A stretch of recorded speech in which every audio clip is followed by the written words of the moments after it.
Hello and welcome to Wordscience. Today's lesson is about the word although. This small word is very useful in English. It helps connect two ideas that are different or opposite.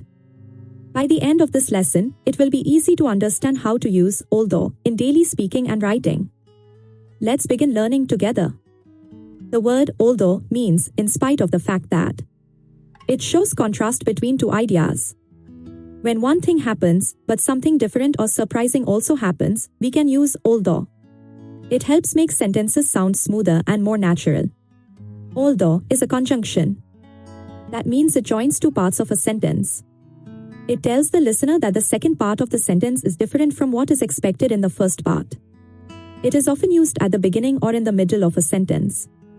Here is an example. Although it was raining, they went for a walk. The first idea is that it was raining. The second idea is that they still went for a walk.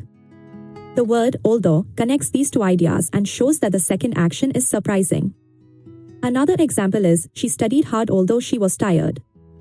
This means she was tired, but she still studied. The word although helps show that her action was not easy, but she did it anyway.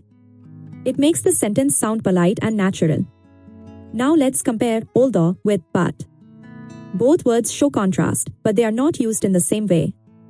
Although joins two ideas in one sentence, while but often separates them into two sentences. For example, although it was cold, he went swimming. But we say, it was cold, but he went swimming. Both are correct, but the structure is different. A common mistake is using both although and but in the same sentence.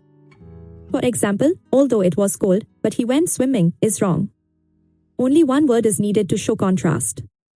Another mistake is forgetting the comma after the first part when although starts the sentence. Although can also come in the middle of a sentence. For example, he went swimming although it was cold. Both ways are correct.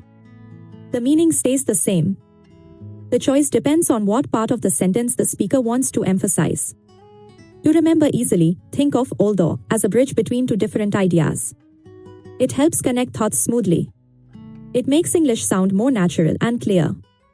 Practice using it in short sentences every day. Let's review. Although means in spite of the fact that. It shows contrast between two ideas. It can come at the beginning or in the middle of a sentence. Do not use but with it in the same sentence.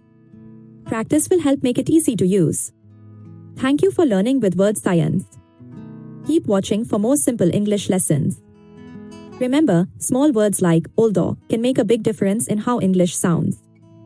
Keep practicing, keep learning, and see how your English grows every day.